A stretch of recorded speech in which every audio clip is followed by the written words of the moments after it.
Hi, Joe Peprocki, National Consultant for Faith Formation at Loyola Press, and I'm pleased to welcome you to this webinar, Using Catholic Fiction to Empower Middle Grade Readers. And our guest today is Antony Barone Kolenc, and we'll be introducing him in just a second. You see him on your screen already. But I wanted to address a few points for our guests who are here today, all of our visitors. Thank you for joining us. I'd like to welcome all of you. We're going to be talking with Tony not only about his series, the Harwood Mysteries series, but about how to use that and the whole genre of Catholic fiction to empower middle grade readers. Very important. I remember back when I was a middle grade student, I was not at all an avid reader, and it really took encouragement for that to happen. And now I read voraciously and write as well. And so what we do with children at this age is very, very important. So we're going to be talking about that with Tony, and he's going to be sharing some of his insights about that. We are using the webinar format, which means that the only faces and voices that you will hear and see are myself and Tony. A little bit later on, my colleague Denise, who is behind the curtain, manning all the controls. She's going to share some Q&A with us. So at any point, if you have a question for Tony, put it into the chat feature, please. And Denise will be compiling those. And towards the end of our program together, Denise will select those questions to give to Tony for him to respond to.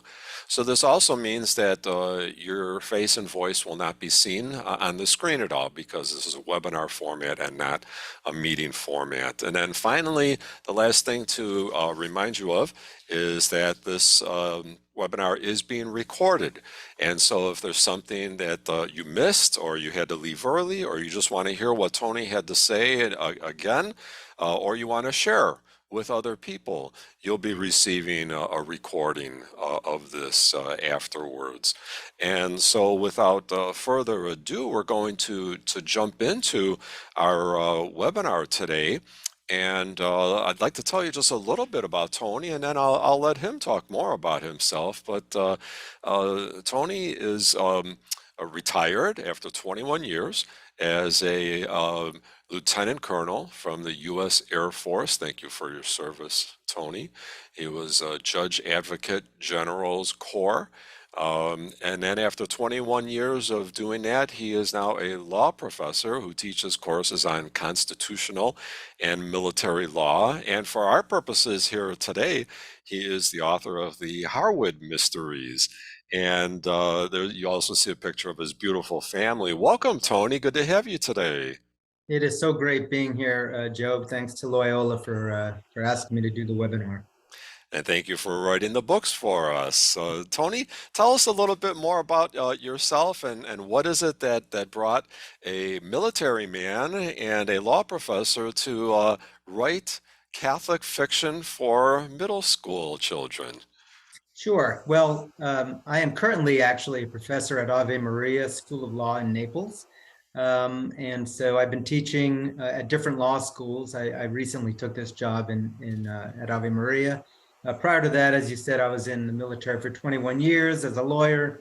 And I actually am the father of 5 children, 3 grandchildren, believe it or not. And Nice. we were a homeschooling family, actually.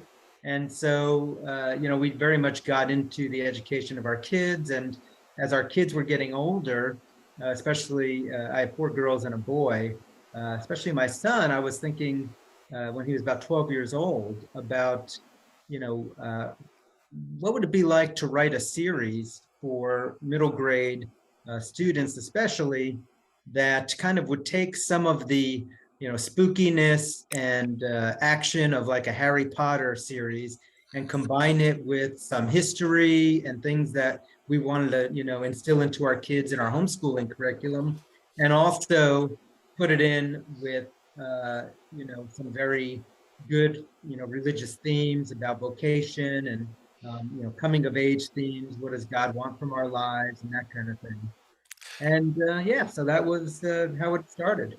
It's really something how you look at your children and say, gee, wouldn't it be something if they had something to read? I guess I'll write it. So good for you, Tony, and that God gave you the inspiration to do something like that, and the gift to be able to do that as well. And one of the things about this webinar today is that you didn't want to just talk about your books per se. You, of course, we're going to do that, but you also wanted to talk about this notion of enriching the curriculum with fiction, and in particular Catholic fiction, both in our Catholic schools and in our homes. So I'd like you to talk a little bit about this notion of enriching the curriculum. What do you mean by that, and why is this something that we might strive to do? Yeah, absolutely. And again, kind of going back to my homeschooling roots, and I actually am a columnist for Practical Homeschooling magazine. So even though my kids are older, I'm still sort of involved in the idea of homeschooling. But this idea of enriching, just our normal studies, our textbooks, or of course, everything's online now probably, but enriching that with outside sources, things that the kids can really get their hands on that will be outside of the normal curriculum. And we do this in a lot of ways. Already we do it with, geography bees and different clubs that we have at the schools and other things like that.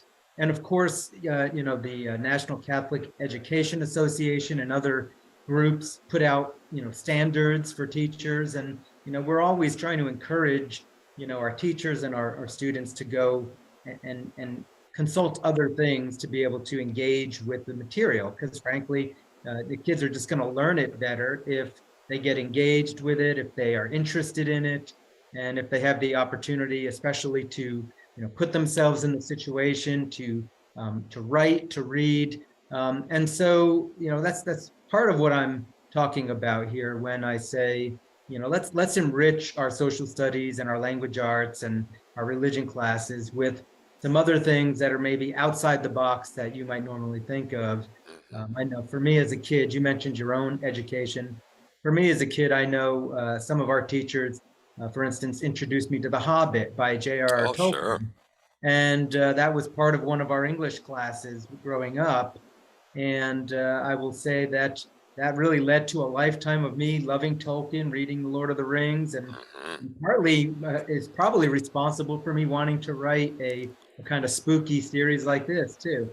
Absolutely. And so you're very passionate about fiction. And so when you talk about enriching the curriculum, you particularly are talking about enriching with fiction. So why fiction? And this is, I mean, look, people love stories. Jesus told stories and parables, you know, the Iliad, the Odyssey, the ancient Greeks. We always have wanted to learn through stories and engage people through stories. And now more than ever, I think the kids are, they want stories, and they want stories that they can relate to. They want characters they can relate to. They want, the type of reading they can relate to. And for good or for ill, our kids are on, TikTok and YouTube. Their attention span is getting, less.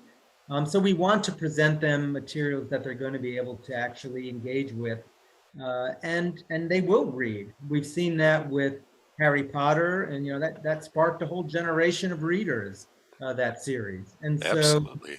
I think it's important that we bring them stories that, to me, the difference here is I want to bring them a story that we can integrate into an educational curriculum at the same time as not losing out on the stories being really fun, really interesting, and just good quality writing. Yeah, and you shared this quote with me that's on the screen. Why don't you read that for us and tell us what it means to you? Yeah, I mean, Plato, I mean, this is going all the way back, right, to Yeah, ancient Greece. Books give a soul to the universe, wings to the wind, flight to the imagination, and life to everything. This idea that, of course, they didn't have movies back then, but I think books are better than movies because they really spark the imagination in a way that a movie can't. And even the ancient Greeks knew that. absolutely. And so you talked a little bit about where kids are at, and how they are watching a lot of TV, a lot of movies, and so on, and you're talking about really trying to engage them where they're at. Tell us more about your thinking about this. So taking kids where they're at and inviting them into the world of fiction.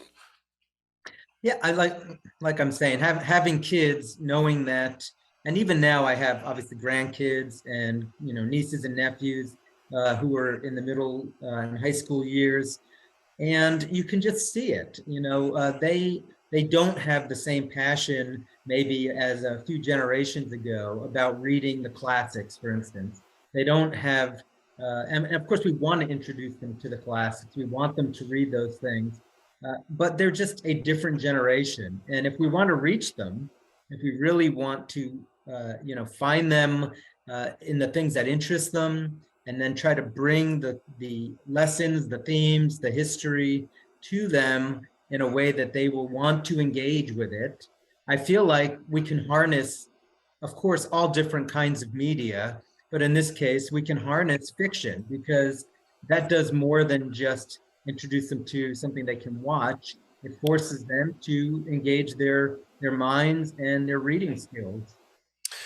We are talking with Antony Barone Kolenc, the author of the Harwood Mysteries series, about empowering our middle grade readers with reading fiction. But you also take this a step further and emphasize Catholic fiction. So tell us why you believe that Catholic fiction, well, first of all, maybe tell us what you think Catholic fiction is, and then why you think this is important for our young people to read. I have been very blessed to be part of a few different groups. One of them is the Catholic Writers Guild. Another one, which I would commend to all the folks listening, is a site called CatholicTeenBooks.com. There are a lot of Catholic authors out there who are writing all sorts of things. Some of them are explicitly Catholic. Some of them are more like the Lord of the Rings, that they may just be a fantasy series with good values that come from sort of a Christian worldview or something like that. So what is Catholic fiction? It doesn't necessarily need to be, and in fact, I don't know that it should be just the lives of the saints or things like that. I think it should be fiction that could take place in different times in history, introduce our students to different times and places and cultures, but written from folks who understand what we're also trying to convey to our kids with a Catholic or a Christian worldview, one that would respect like Judeo-Christian values. And so that's what I mean when I talk about Catholic fiction. It doesn't necessarily have to be explicitly Catholic. And like I said, there are a lot of authors doing this. And I know some of you have been asking, I saw in the chat box, well, where do we find some of those things? I would say definitely check out a website like CatholicTeenBooks.com. I'm on there. There's 15 other authors writing a lot of great material for this age group and high school also. And I like what you said, Tony, about you use the phrase worldview several times, and I'm a huge believer in that. I believe that teaching the Catholic faith is providing, in a sense, a cosmology. We're providing young people and adults with a way of looking at the world. And like you said, the fiction doesn't have to be explicitly Catholic. Lord of the Rings is not explicitly Catholic in any way, shape, or form, but the themes clearly come from the Catholic imagination. And that is very important because our society, our culture is going to populate the imaginations of our young people. And we want to make sure that we populate their imaginations with Catholic values, Catholic themes.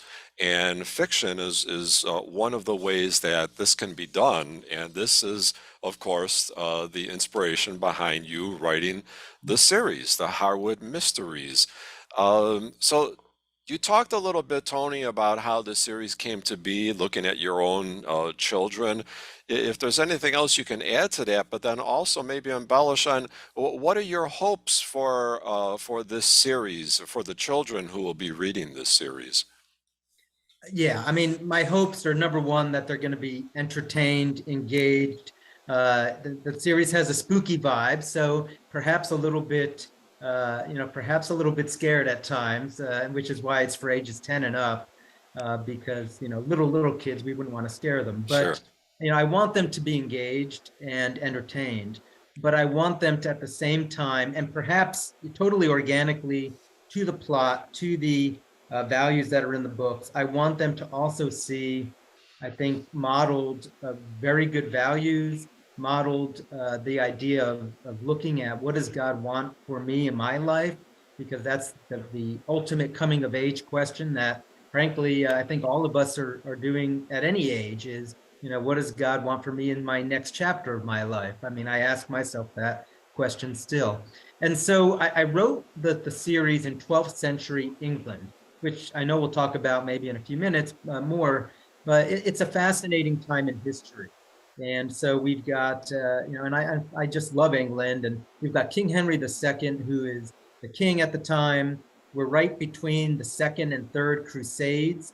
So there's a lot of this idea of what's going on in the world between Christians and Muslims. That's sort of in the backdrop. We have conflicts between the Pope and King Henry, so the church and the state. We have some of the historical conflicts there. We have the Benedictine monks around, and so what I did was I placed the series at a Benedictine abbey to start off, and it's sort of a reformed Benedictine abbey. And my main protagonist, Alexander or Zan, becomes orphaned when bandits attack his manor, which is nearby to the abbey. And in the first book, Zan actually loses his memory, so he winds up at the abbey, and from there the stories kind of go where Zan meets. We have two really good female characters, Lucy and Christina, because this is a series for not just boys but for girls also. And so Zan, Lucy, and Christina ultimately wind up encountering several very kind of spooky mysteries that require them to solve, where at the same time they are in a historical setting. There's things going on in history that are referenced and that are going on around them. And they're also struggling with sort of the coming of age lessons that most teenagers are struggling with. But they're doing it at an abbey where they're surrounded by monks and nuns, and in a time when living in the life of the church was just part of how everybody lived. It wasn't something that needed to be invented or forced, because it was just a way of life back then. And I like how, having the setting in the abbey with, the monks and the religious women and so on, is that you had a natural setting then for Catholic values to be talked about, spoken about, and described.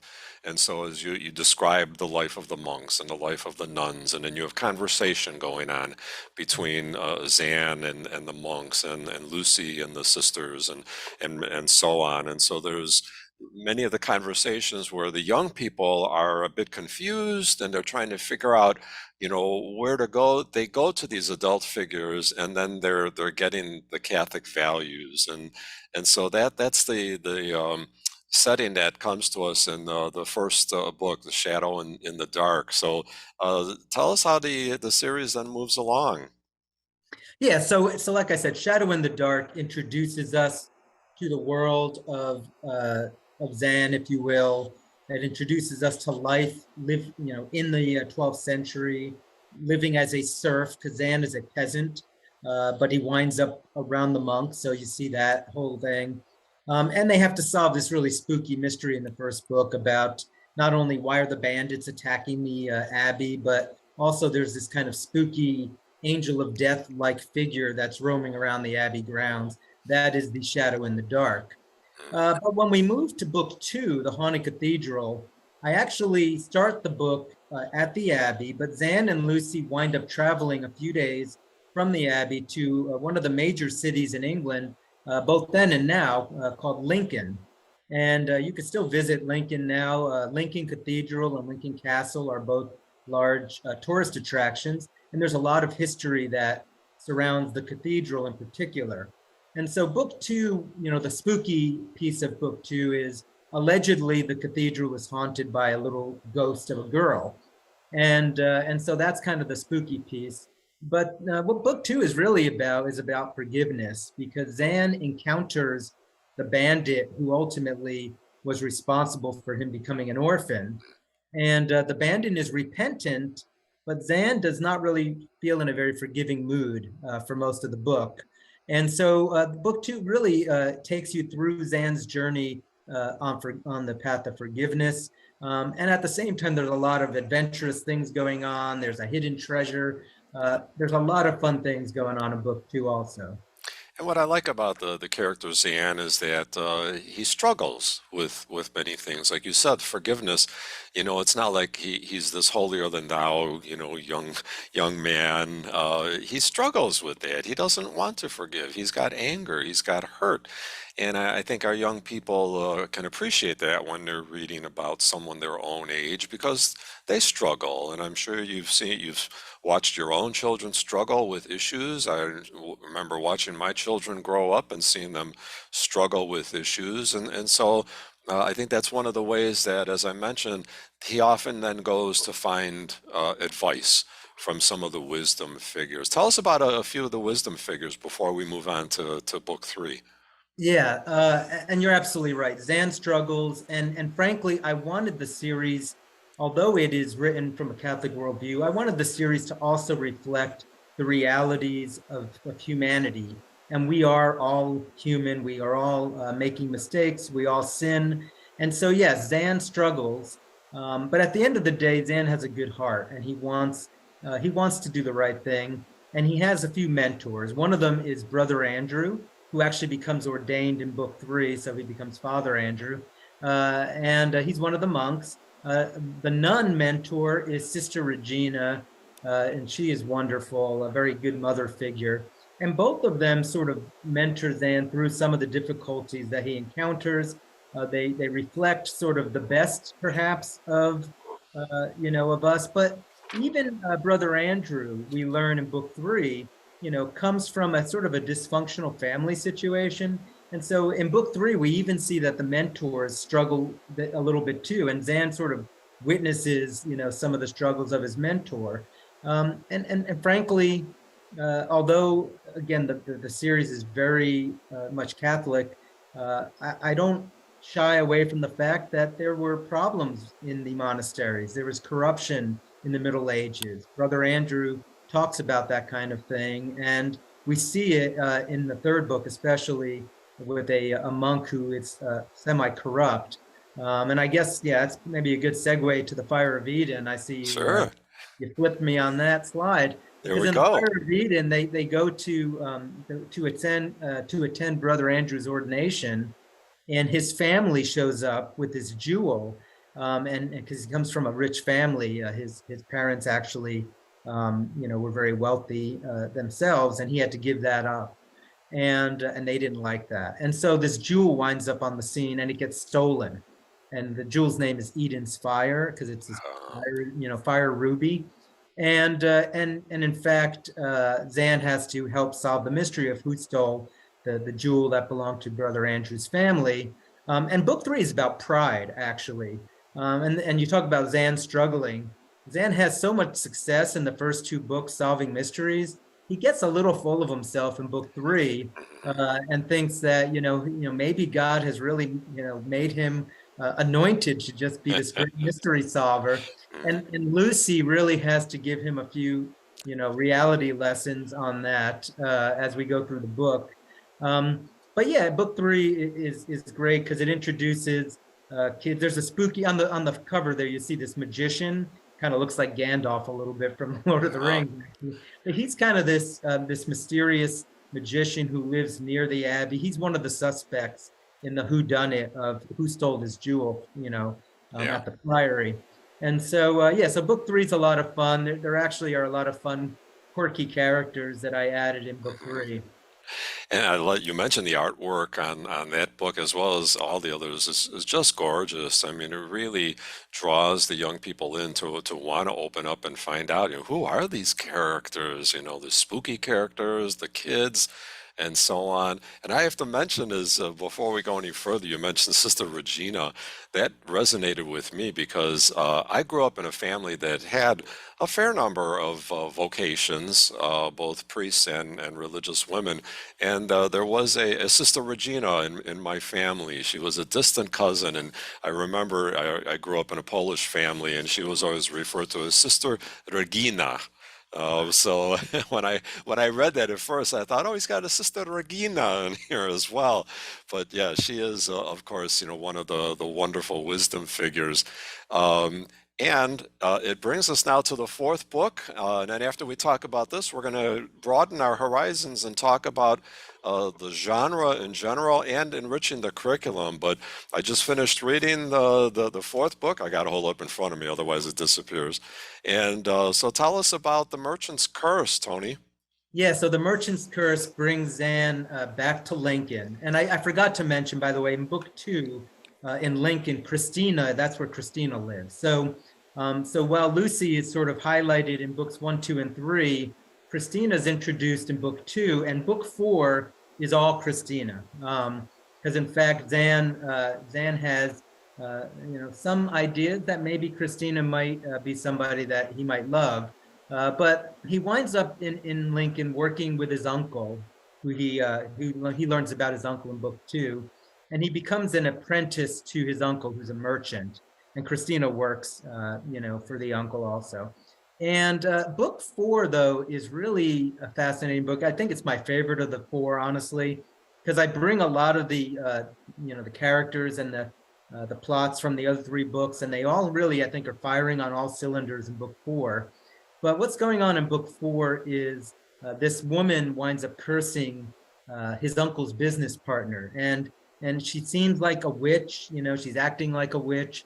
Zan doesn't believe she's a witch, really, but he's trying to figure it out if she is or not. And at the same time as this is going on, there's this whole subplot about King Henry II and his sons who were traitors to him. And one of his sons is in France plotting with King Philip of France. And Christina's boyfriend, Nigel, actually seems to be involved with one of these traitorous sons. And so there's a whole subplot about whether Zan and his friends and Christina are all going to be seen as traitors to King Henry. And so we got a really interesting view into the dysfunctional family of King Henry, and several important historical events are referenced in that book also. And book four is about vanity. I actually modeled it on my favorite book in the Old Testament, the book of Ecclesiastes. Yes. So it's almost a case study on the book of Ecclesiastes. As you see, King Solomon in his wisdom talked about all the vanities of this life and how none of them really fulfill us, and how they're all a chasing after wind. And you kind of see that play itself out with all the different vanities and the different characters.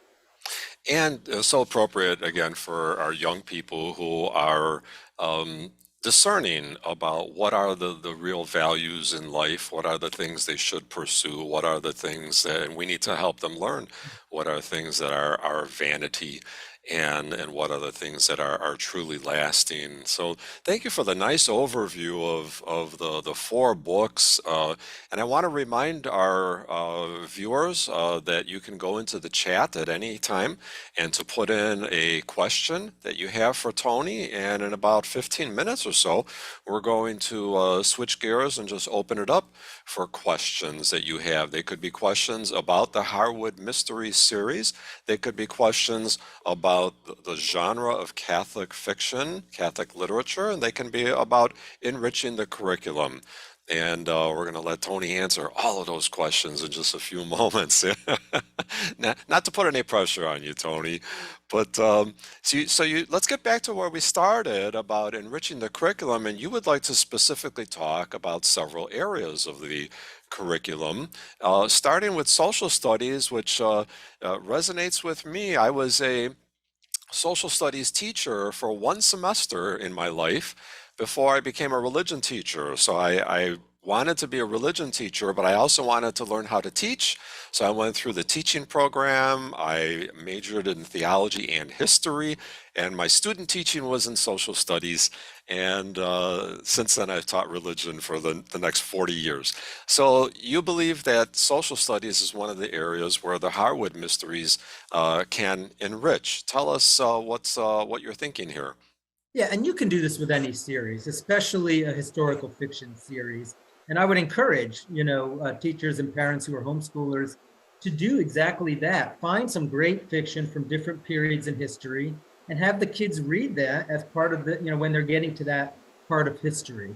So for me, Shadow in the Dark is the book. If you were really going to integrate it into a middle school curriculum, Shadow in the Dark's the book to do it with, because that's where I do all of the main world building of 12th century England, which, in a social studies curriculum, we always cover in middle school the idea of feudalism, that there were these landlords all the way from the king down, and then they were owning the property and the serfs were working the land.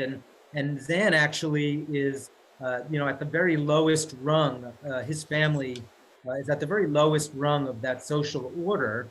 But yet, Zan is a little bit of a social climber, if you will, because he winds up at the monastery. And so you also get a glimpse into what is it like in monastic life, which I know is another area we talk about in social studies. And you see the monks copying the scriptures. You see how they are essentially saving Western literature, the Greek and the Roman classics, that the Benedictine monks were largely responsible for preserving a lot of that Western culture.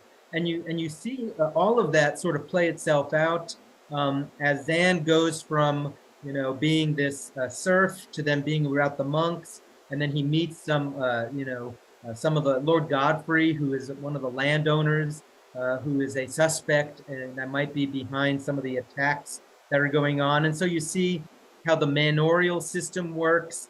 And so it's really just a great, snapshot of 12th century medieval life, seen from sort of the lowest prong. This isn't a story about King Henry and his sons. It's a story about a serf boy who winds up at a Benedictine abbey. And the Benedictines were still the dominant, monastic order, although the Cistercians, who are referenced in there a little bit, the white monks, if you will, had reformed a lot of the corruption of the Benedictines in that same century. And so there is reference to that too. So it's just a great way, if you really wanted to illustrate with your students what it's like to be a serf boy in that period of feudalism. Book one, Shadow in the Dark, is really, I think, the best one to use for that purpose. Plus, it's introduces the kids to the story. So if they go read the other books, they won't be out of order either. Exactly, and what's nice about what you're saying here is that you're trying to give the children a feel for the world at that time. It's one thing to just read about dates and about names and battles and so on, but to create a world and to talk about what life was like back in those times, that's what fiction is all about. Fiction is meant to transport us into another reality that can shed light on our own reality. So it's not mere escapism, trying to get away from our problems. It's a way of entering another reality and getting a different perspective and then bringing that back. And so I can see what you're suggesting about the social studies curriculum. Next, you wanted to talk about language arts and how the Harwood Mystery series and Catholic fiction in general can enrich the language arts curriculum. Yeah, and I guess, let me insert even before I do that, just something you said made me think about the enrichment piece. Schools will often have authors who can come do classroom visits, whether they're on Zoom or in person. And especially with Shadow in the Dark, it reminded me that is something that I am open to doing. In fact, you can go on my Wonderful. website. You could actually put in a request in my speaker request form. I do that. A lot of the Catholic authors I know do classroom visits. And not only does that allow us to talk about, 12th century England or something in the curriculum, but students are always fascinated to talk to published authors and just kind of, encourage them to write. So Yeah, since I have a bunch of teacher types on there, please check me out, and I'd be glad to come talk to your classes about several types of things. But that's anyway, all great. right. Thanks for So sharing that, Tony. That's great for yeah, people to know. yeah, thank you. So switching to book two, how do you enrich a language arts curriculum with fiction? Well, one of the things that we are trying to teach kids, and it's in those standards from the NCEA, is we want to teach kids about writing. We need to teach them about setting, about plot, about character arcs, and you can do that with pretty much any book that they read. And there are, you can make little plot diagrams where you can see how the rising action goes up to the climax and the denouement and all that kind of stuff. And you can do that with any book. The Haunted Cathedral is particularly good, I think, for using it for that type of a writing language arts thing. If you're teaching kids, about plotting and about character development, because you really see it's, first of all, it's a journey book. Zan travels from the monastery to Lincoln, and he winds up back at the monastery again at the end. And so, you often will see the concept of the hero's journey, which is one of the most popular templates, plot templates for fiction. You see it everywhere, this hero's journey. And you see it probably best of all in the Haunted Cathedral because of that journey back and forth to the monastery. And as I mentioned, book two, Zan is not in a forgiving mood. And so there's a really good opportunity to see the arc of Zan's character, where he starts the story hating the bandit Carlo. And as the story goes on, and several interactions with Carlo throughout the story, you almost start thinking that Zan's being unreasonable at some point. Like, gosh, maybe you really need to forgive this bandit. He's doing a lot of things that are good, but Zan is like holding on to his hatred. He doesn't want to forgive, and you see how that plays out in his character until he finally, at the end of that character arc in the book, finally learns to forgive. And without spoiling the ending, but you wonder, does he learn it at when it's too late? And some of the things that come with that, when we hold on to our hatred too long, what can be some of the results of that? And so it's just a great book to look at a character development. Zan probably has the most character development in book two, and also to also look at some of those plotting and setting also, because the setting changes from an abbey to a big city to a big cathedral, and you kind of see how that plays out.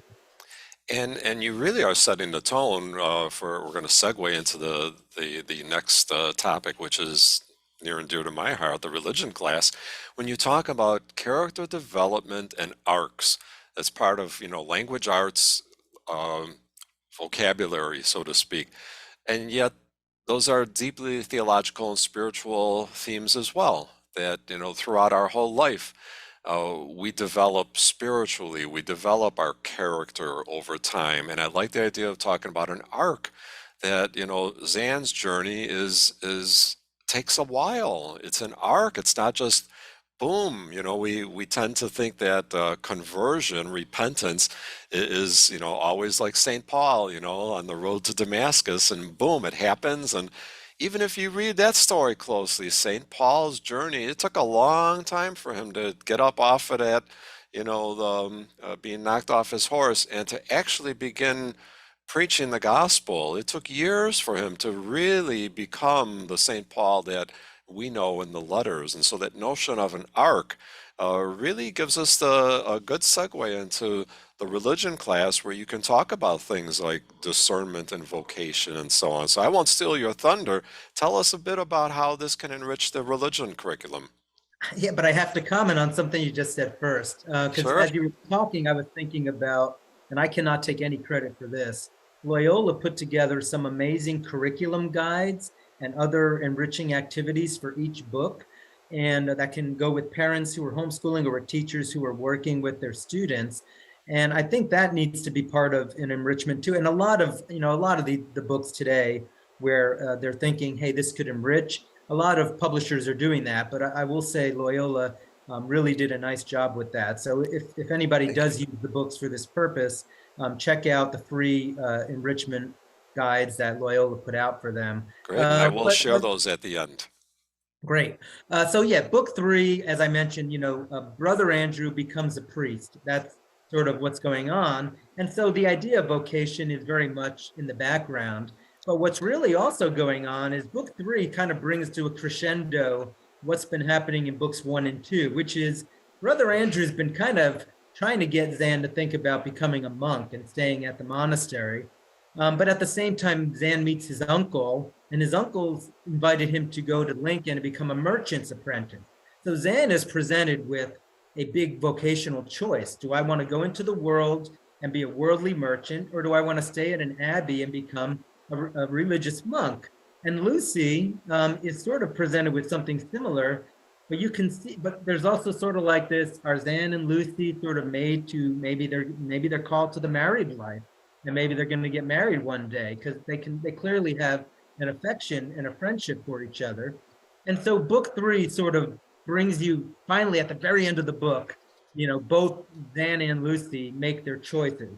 And but really it's bringing to a crescendo the whole vocational arc that was started in book one, and the question that our kids are asking themselves all throughout their youth and young adulthood. What does God want for me? Am I supposed to be single or married? Am I supposed to be a priest or a nun? What's supposed to happen? And so, and by the way, this is the book where I said one of the monks that Zan meets is corrupt. And I mean, he's kind of a good-natured fellow, but he's kind of a roguish, thief also. And Zan is really kind of taken aback by that when he's looking at his vocational choices. He sees it, it's not a perfect solution. Just because you become a monk doesn't mean you're suddenly miraculously going to be this Right. person. And so it also presents, the reality of, whatever our vocation, our lives are always going to be a journey and struggle. And there's going to be times where we're doing well and times where we need redemption. And we're going to be moving into some Q&A in just a few moments. We have one more part of the curriculum that Tony is going to talk about, but if you have any questions for Tony, now's the time to enter them into the chat, and my colleague Denise will be poring over those and looking for the questions or insights that you'd like to share. And we'll spend about 10 minutes or so with Tony at the end, but not before we let him off the hook about talking about my other major, history class. And it's almost pretty obvious that there are a lot of ways that this series can be used in a history setting, because that's where it's taking place, in a historical setting. So you've touched on a few of these, excuse me, but expound a little bit more, Tony. Yeah, and maybe this is just a redux of social studies, if you will, but what I really wanted to emphasize in social studies was sort of the larger world view that's going on. But there's also some very specific historical events that you cover in middle school and high school. And the Crusades is one of them. And I'm building up the series, even from the first book, where you sort of see in the background this shadow of the Crusades, because the Third Crusade, so my books take place in 1184 to 1187 is where book four winds up. 1187, Saladin, the great Sultan, in the Holy Land, the Muslim Sultan takes over Jerusalem. And that's sort of what happens at the end of the book, is Zan learns about that. And the fall of Jerusalem sparks the beginning of the Third Crusade. King Henry's son, Richard the Lionheart, becomes king soon after this and leads the crusade, the Third Crusade. And eventually, I think Zan may find himself in the Third Crusade, but not in book four. In book four, he's still in Lincoln, but there's a lot of this history going on with the end of King Henry II's reign. King Henry was a very important king. He started the Plantagenet dynasty, which went for over 30 years. And so this is like the very last years of his reign. And, it introduces us to the idea of Richard the Lionheart, and just a lot of the historical things that are going on, and that Zan is going to find himself, encountering as we head forward in the series. And there's a lot of layers here going on, folks. As you can see, we're not just talking about fiction, we're talking about Catholic fiction. We're not just talking about Catholic fiction, we're talking about historical fiction. And so lots going on. And I'm sure that folks are thinking.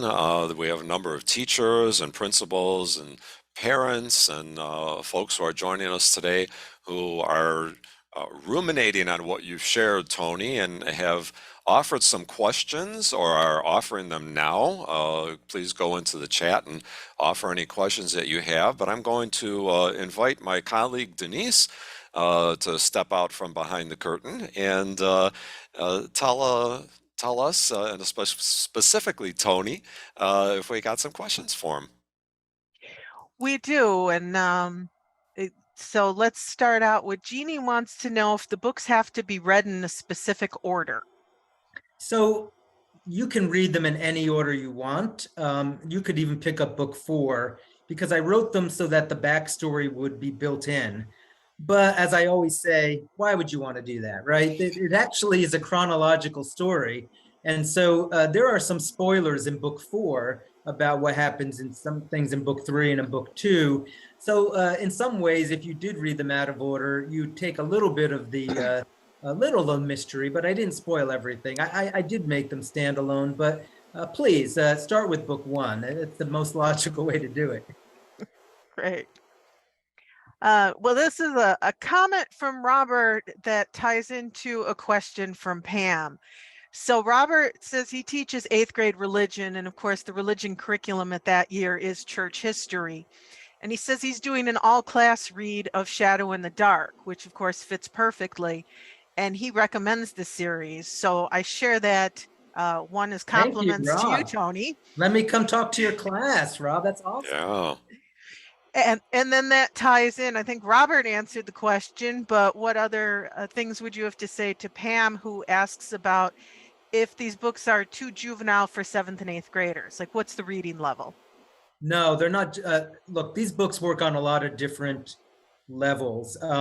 Honestly, although we are pitching them to middle grade, it's really 10 and up. High school is really not too low of a level for this either. Now, I know when they do the scoring of it, I think it falls best in middle grade. But honestly, the story is very rich. I wrote it so that anybody can enjoy. Adults should be able to enjoy this book. I enjoy the books, honestly, and so it's not a kiddie kind of a series. It doesn't feel like you're reading a little kids series at all. Sort of like, I modeled this sort of on the Harry Potter model. The early Harry Potter books, especially, may be a little bit. You can see more junior, and the writing grows. Maybe it's a little bit like that, but honestly. Although it can be easily consumed by middle graders, it is not something that a high school student would go, oh, this is for little kids. Let me ask a question, Tony, and then Denise can look for the next one that's coming in from our participants. And maybe this is a little devil's advocate I'm playing here. So why try to talk to 21st century kids by taking them back to the 12th century? Well, first of all, human nature really doesn't change. You can see the things that have motivated both the good and the bad in humanity have been there in ancient Greece, just like they are today. So in some way, that's an illustration itself of our fallen human nature, if you will. So the characters, you can relate to them, even though they're in a different place and time.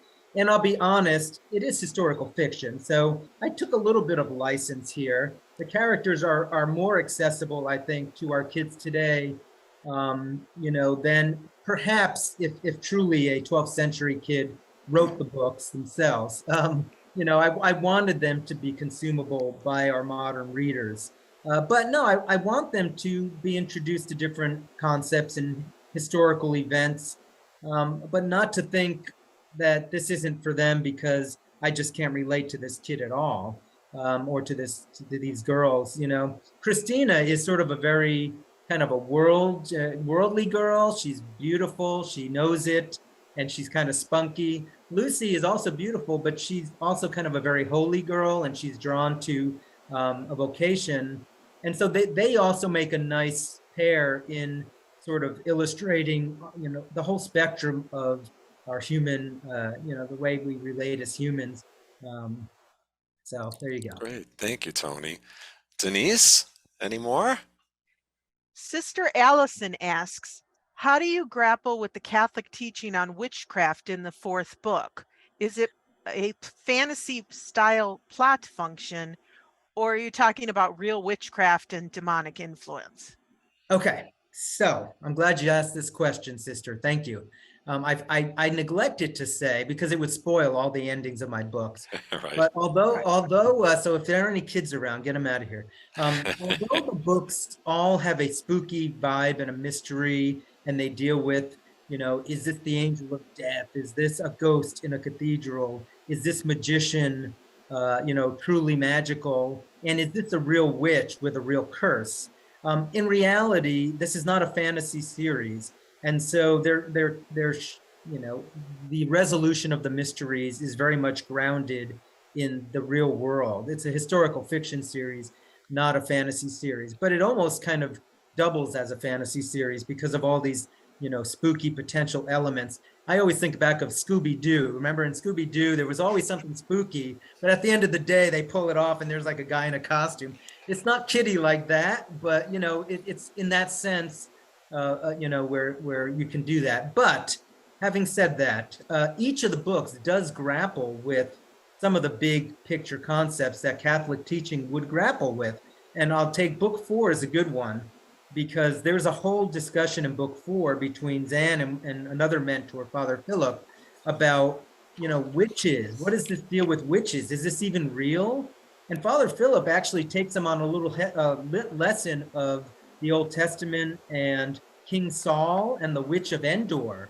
There's that story in the book of Samuel where King Saul consults the witch of Endor, and she conjures up the spirit of the prophet Samuel. And there's also this idea that witches really were viewed as, something that clearly they were, executing witches, executing people for witchcraft. And so you see how the church at the time, in connection with the state, there's also a fear that, if you're accused of witchcraft, you could, find yourself dead at the, by the state. And so there is that, I don't ignore that in any way. Book 2, the one that deals with the ghost potential, there's a whole discussion in book 2 between Zan and Brother Andrew about, well, what's the difference between a ghost and like a spirit? We believe in the communion of saints, and saints are supposed to be, alive and in heaven. Well, what are ghosts? How is that different? I didn't shy away from sort of the tough theological issues, if you will, but presenting them in a way that I think a middle schooler or a high school student could kind of, relate to them. Having said that, I don't ignore the fact that there really is a devil, that there really could be a demonic force. And that's also acknowledged in there, because obviously Jesus, dealt with demonic forces all the time. And so I don't deny the existence of evil or the devil or demonic forces either. Well said, Tony, and it was a great question that Sister asked. And because we know teachers are concerned about, am I going to be getting calls from parents saying that these books are promoting witchcraft? And I can tell you they do not. So, folks, as teachers, you're going to be very safe in that area. That Tony brings those into discussion. But in the end, he's not creating a fantasy world in which there is all of these nutty things going on. So again, we don't want to get into spoilers. Rest Well, I already assured, you're going spoiled to so be. much, but I want to actually say, those of you who are familiar with the Catholic Writers Guild seal of approval, which is not an imprimatur, but it's as close to a non-religious imprimatur as we're going to get. All 4 of these books have the Catholic Writers Guild seal of approval. All 4 of these books have been accepted by CatholicTeenBooks.com. They're even more concerned about those kinds of issues. So if there was anything offensive in these books to the Catholic faith, or that would make them inappropriate to be sold in a Catholic bookstore or used in a Catholic school, I would not have gotten the seal of approval by the Writers Guild. Absolutely, and Loyola Press, of course, is concerned about those things as well. So we wouldn't have published something that would put people in trouble. So great question, sister. Thank you for asking it, and thank you, Tony, for your great answer. Denise, we have time for one more. If you have one more. Okay, I do have one more. Len says these books are clearly Catholic based, but do readers need a lot of background in Catholic knowledge to be able to appreciate the plot? Readers need no background in Catholic knowledge because Zan starts book one with amnesia. And so he knows nothing. And your readers need to know nothing. And in fact, I would even gently push back on the Catholic label because don't forget, this is 12th century England. There is nothing but Catholicism and Orthodoxy, but let's not go into that right now.